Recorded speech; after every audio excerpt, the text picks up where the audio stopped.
Muy buenas noches, amigos, oyentes y televidentes, internautas. ¿Cómo están ustedes? Esto es un café con JJ por la señal nacional de Ecuador TV. Hoy vamos a entrevistar al abogado Cristian Romero Cárdenas. El tema es el complejo proceso electoral colombiano. Cristian Romero es coordinador nacional de Estudiantes por la Libertad de Colombia, docente universitario en la Universidad Alberto Merani, investigador jurídico especializado en derecho penal, columnista y conferencista. Gracias al abogado Cristian Romero por acompañarnos. Cristian, muy amable, y queremos conversar contigo respecto de un tema que a Ecuador le interesa mucho, y es la relación política con Colombia, habida cuenta que en las últimas semanas, por no decirlo, los últimos meses, ha sido bastante tormentosa, al extremo que debes recordar que hubo la imposición de fuertes aranceles que recién fueron levantados hace pocas horas. ¿Cómo evalúas tú la relación de Colombia con Ecuador desde el punto de vista político, comercial, con dos gobiernos que hoy son políticamente, valga la redundancia, opuestos? Bueno, muy buenas noches, un gusto estarlos acá acompañando y qué bueno que volvamos a revisar este tema de controversia nacional e internacional que tienen dos países hermanos, pero que desde el pasado enero ha tenido un punto de inflexión. Recordemos la tasa de seguridad que planteaba el presidente Noboa, que imponía aranceles a productos provenientes de Colombia. Después de que lo hace Noboa, también reacciona el gobierno Petro, también haciéndolo a reciprocidad. Empezamos con 30, después con 50 y en últimas con un 100%. Y hace unas semanas, en una conversación que tuvo el presidente Noboa con el candidato presidencial Abelardo de la Espriella, pues levantó los aranceles. ¿Esto qué nos dejó? Primero nos dejó entrevistas a los colombianos y a los ecuatorianos, pues el duro clima que hay en relaciones internacionales entre Ecuador y Colombia. Y seguido de eso, pues que la única forma que se pudieron levantar los aranceles es porque un candidato presidencial le dice al presidente Noboa que eso está perjudicando a los colombianos y que el problema que tiene directamente el presidente Noboa es con el presidente Petro. Entonces yo sí creo que son dos gobiernos totalmente opuestos y sobre todo el gobierno colombiano que ya ha tenido varias situaciones en las cuales ha peleado con distintos países. Recordemos los temas que tuvo con Estados Unidos. También fue una controversia bastante dura que terminó perjudicando a los colombianos. Entonces, el panorama está muy complicado y Noboa solo ha mencionado que se va a sentar a conversar con un gobierno distinto. Entonces, está esperando lo que ocurre en las elecciones para poder conversar con el gobierno colombiano. También varios candidatos lo han mencionado. Recordemos la ex candidata Paloma Valencia, que dijo que el primer día que fuese presidente iba a llamar al presidente Noboa e iba a tratar de solucionar esta crisis que teníamos diplomática. Después lo hizo el candidato Abelardo de la Espriella un día antes de ser el ganador en primera vuelta. Claro. Cristian, antes de analizar a fondo este tema de la segunda vuelta, esto de la suspensión anunciada, suspensión del presidente Petro, ¿qué efecto jurídico, qué efecto político tiene? ¿Suspensión de qué? ¿Qué quiere decir? ¿Que tiene que irse de vacaciones? ¿Que puede participar en la campaña? ¿Que renuncie a la presidencia? ¿Qué mismo significa? Bueno, lo que ocurrió el día de ayer con una suspensión proveniente de la Cámara de Acusaciones y Recusaciones de la Cámara de Representantes del Congreso de la República por una senadora, recordemos, de su mismo partido, no tiene ningún carácter legal, porque no está reposando en el proceso que debería tener un trámite de esa naturaleza.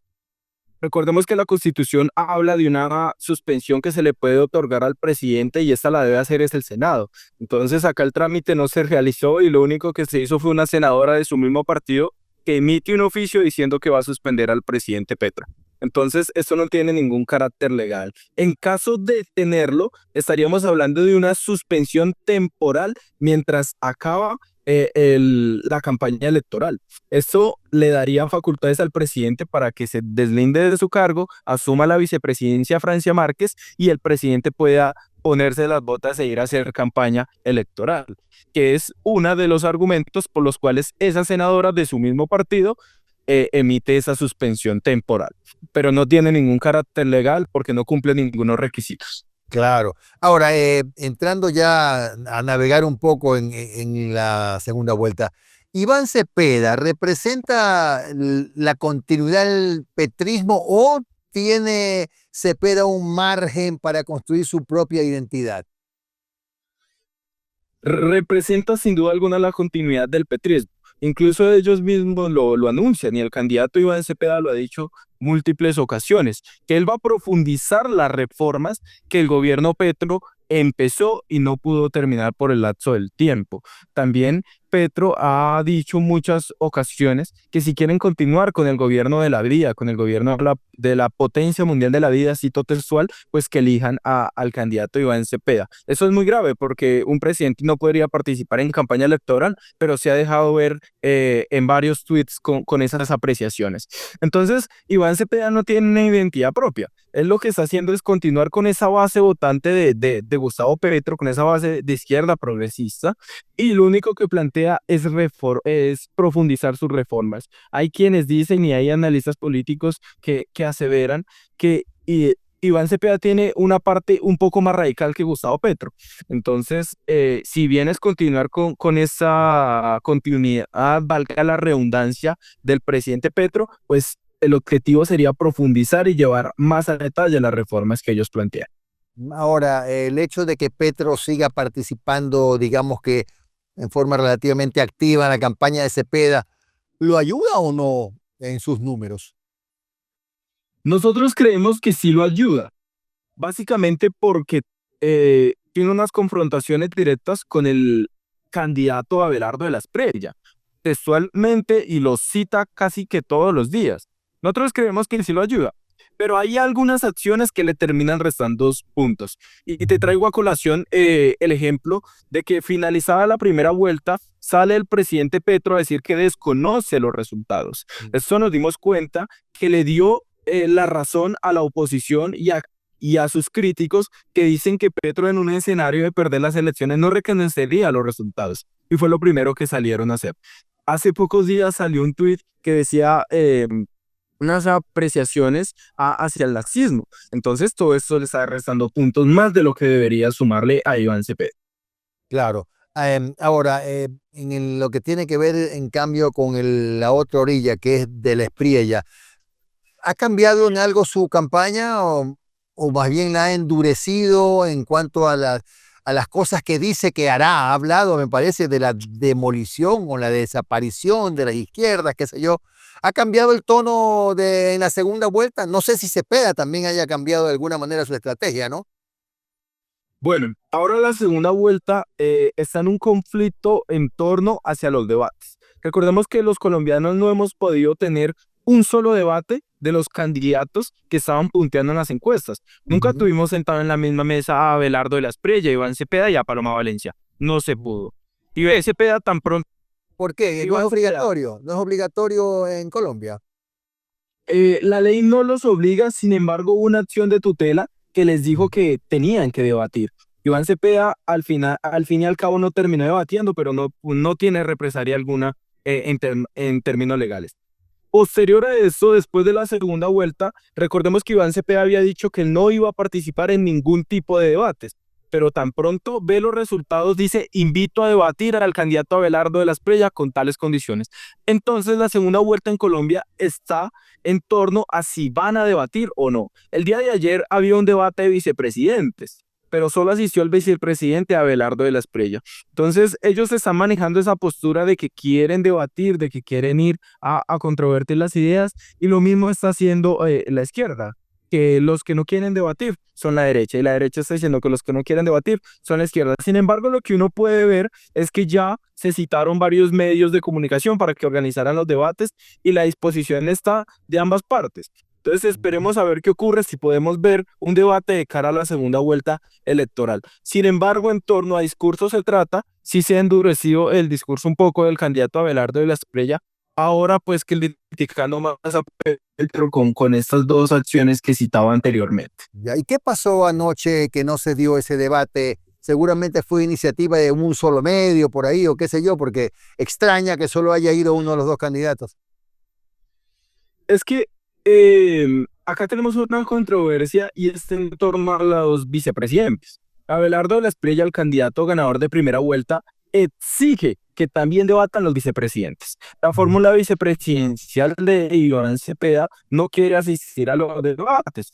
Sin embargo, Iván Cepeda dice que tampoco le es obligatorio asistir a esos debates, que el que debe asistir es Abelardo e Iván Cepeda, pero no sus fórmulas vicepresidenciales. Pero acá los colombianos queremos escuchar los puntos de todas estas posturas. Imagínate en un escenario similar que se suspenda a un presidente, pero dado el caso con los requisitos que requiere la ley, pues va a asumir un vicepresidente. Entonces sí necesitamos saber pues qué fórmulas vicepresidenciales y qué tan aptas están para gobernar el país. El caso es que no asistió y pues dejó realmente la silla vacía el día de ayer y escribió entonces en su cuenta de X que no va a debatir con alguien que no respeta. Claro, Prácticamente fue lo que dijo. claro. Ahora, Estamos hablando de la fórmula vicepresidencial de Iván Cepeda a Iracuy. claro. Ahora, ¿a quién le favorece un debate? A De la Espriella, que por lo que hemos visto acá, o por lo menos yo como periodista con algunos años de experiencia en estos temas, De la Espriella es muy buen expositor, ¿no? No sé si Cepeda está en ese nivel, no sé qué pasaría si hay un debate en Colombia. ¿Quién sale favorecido? Recordemos que Abelardo de la Espriella fue formado de profesión para debatir. Es un abogado penalista y lo ejerció por más de 35 años. Ujú. Entonces, creemos también nosotros acá que quien le favorece un debate es Abelardo de la Espriella y por eso los está solicitando desde que empezó la campaña. Los está solicitando directamente con Iván Cepeda. Él ya sabía que iba a pasar a segunda vuelta con el candidato Iván Cepeda y por eso ha solicitado los debates. Entonces, el debate le termina favoreciendo a Abelardo de la Espriella y sus votantes, porque Iván Cepeda tiene una postura un poco más filósofa y un poco más tranquila para un escenario de estos, pero también un poco más de atribuciones personales. Y acá, pues, Abelardo tiene claro que va a debatir sus ideas y sus propuestas. Claro. Ahora, ¿y quién va a ser el moderador de ese debate? ¿Allá se pusieron de acuerdo allá los periodistas? ¿O es tan difícil como acá? Yo veo que es igual de difícil que allá, porque lo que dijo tan pronto terminó la segunda vuelta, Iván Cepeda, es que él lo iba a organizar. Abelardo de la Espriella dijo no, que lo organizan los medios de comunicación. Invito a todos los medios de comunicación a que los organicen y yo asistiría a cualquier debate que organicen los medios de comunicación, que son independientes. Ya escuchamos un debate de semana, ayer tuvimos un debate, se me escapa el medio, pero fue un debate de vicepresidentes que también se organizó, que no asistió la vicepresidenta. Ujú. Entonces, los medios ya se pusieron de acuerdo y generaron pues ya las citaciones a los candidatos. Muy bien, vamos a hacer una pequeña pausa con el abogado Cristian Romero Cárdenas y regresaremos en el siguiente bloque para consultarle, por ejemplo, a Abelardo de la Espriella, ¿está capitalizando un voto de la derecha ideológica o un voto de hartazgo? ¿Qué mismo pasa? Ya regresamos, no se vayan.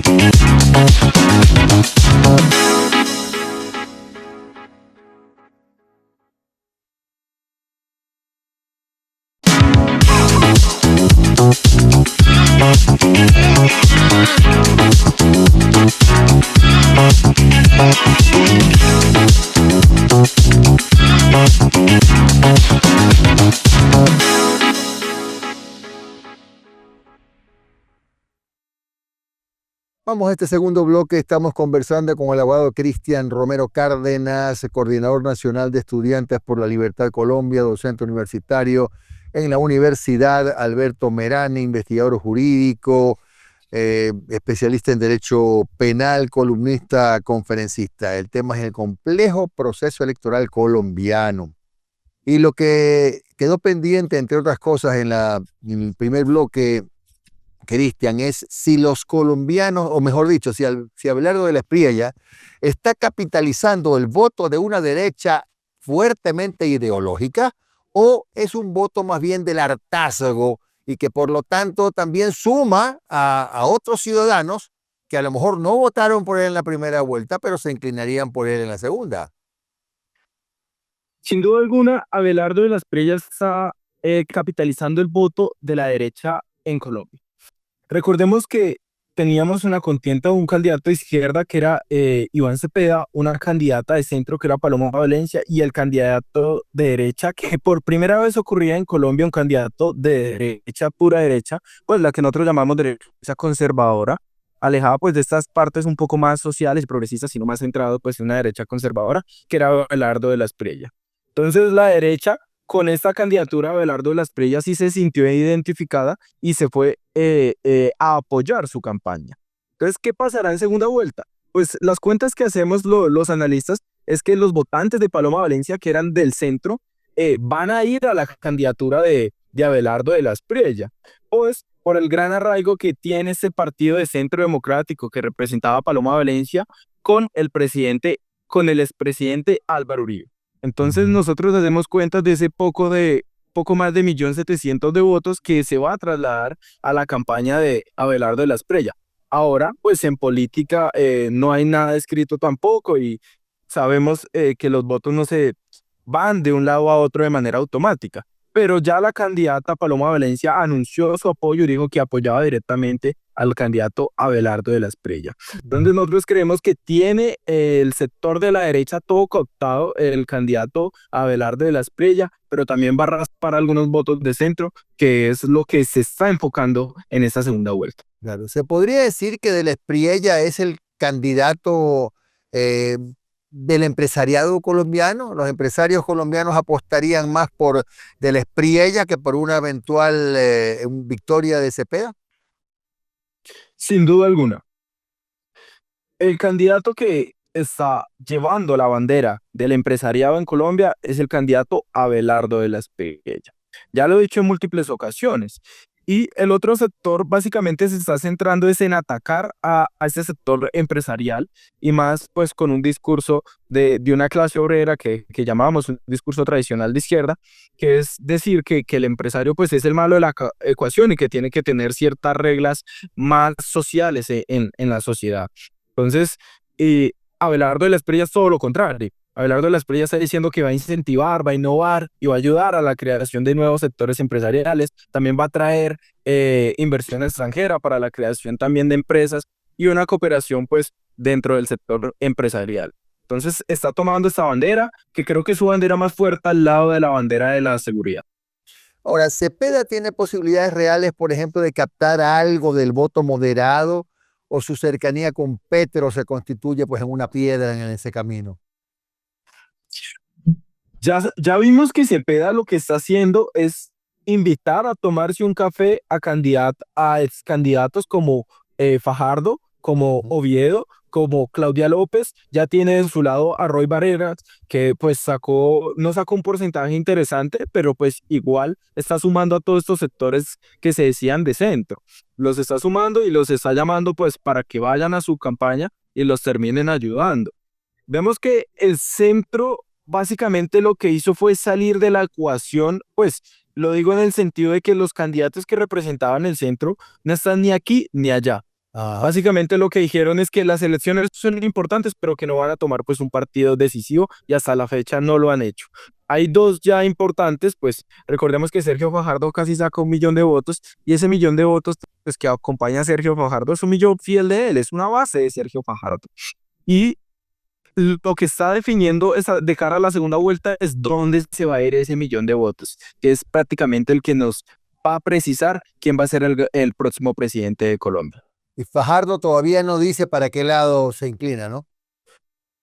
No, ha hablado de sus discrepancias con ambos sectores, pero no ha precisado a qué sector va a apoyar.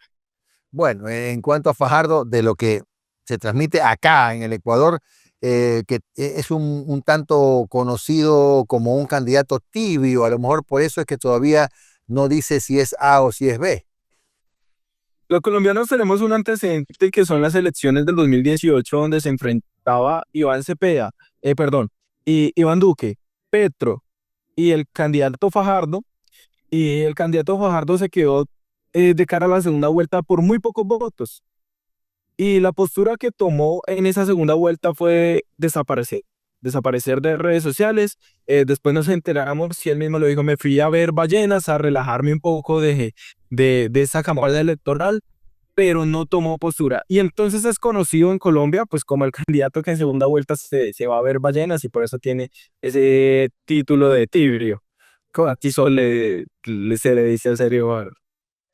Cristian, ¿qué pasa con el voto joven en Colombia? Normalmente se ha dicho pues que los jóvenes siempre apuntan un poquito más a la izquierda, ¿no? Son más, no les gusta la derecha que califican como retardataria, siempre miran un poquito más a la izquierda. ¿Cómo está el voto joven hoy en Colombia?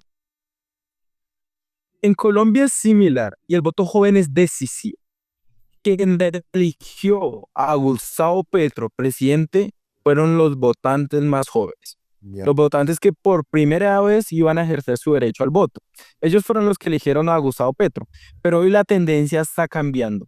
La tendencia está demostrando un rezago a esas ideas del continuismo de Gustavo Petro, pues porque se incumplieron en cosas fundamentales que tocaron de cara a los jóvenes. Temas como educación, temas como el ICETEX, temas como la salud. Pues los jóvenes lo vivieron de inmediato y hoy la tendencia se ve que está cambiando. Sin embargo, yo me atrevería a afirmar que todavía la tendencia en Colombia juvenil es bastante izquierda. Y la mayoría de los jóvenes, yo creo que un 60% de los jóvenes aptos para votar están apoyando a Iván Cepeda.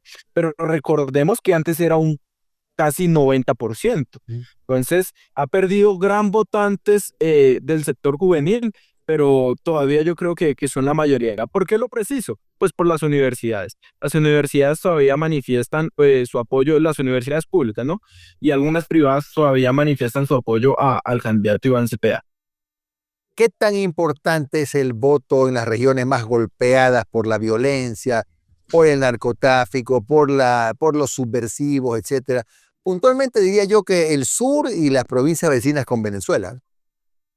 Esa pregunta es determinante, dado que al ver el mapa electoral nos damos cuenta que en lugares donde más golpea el crimen nacional y transnacional ganó el candidato Iván Cepeda. Se está hablando incluso, y hay denuncias interpuestas por la campaña del candidato Abelardo de la Espriella, que los grupos al margen de la ley están invitando, no solo invitando entre comillas, sino coartando a los individuos para que terminen votando por Iván Cepeda. El voto es importante en esas regiones, pero no es decisivo. Lo que va a determinar quién sea el próximo presidente en Colombia va a ser lugares como Cundinamarca y como Antioquia. Claro. Ahora, una encuesta reciente de Atlas Intel ubica a Del Espriella por delante de Cepeda, 52,6% más o menos contra 44,8%. ¿Esto marca una tendencia o todavía hay volatilidad en ese voto a pocos días de la elección de la segunda vuelta? Tenemos un panorama de incertidumbre, pero nos genera confianza esta encuesta, dada que fue la única que acertó en conjunto con Polymaker que el candidato Abelardo de la Espriella iba a pasar a segunda vuelta. Entonces, hay un poco menos de incertidumbre que en la primera vuelta, pues, dado los resultados de esta encuesta. Nosotros creemos que el panorama todavía no está dicho, es incierto, claro, va a depender también de cómo se comporten los candidatos en estos pocos días y qué termina ocurriendo con el tema de los debates, que va a ser los que van a tratar de encajar a ese votante de centro. Y también a ese votante que no se ha decidido, que no solo es de centro, hay gente también que por costumbre no vota, no va a votar, pero puede ser que se anime, ¿no? Claro que sí.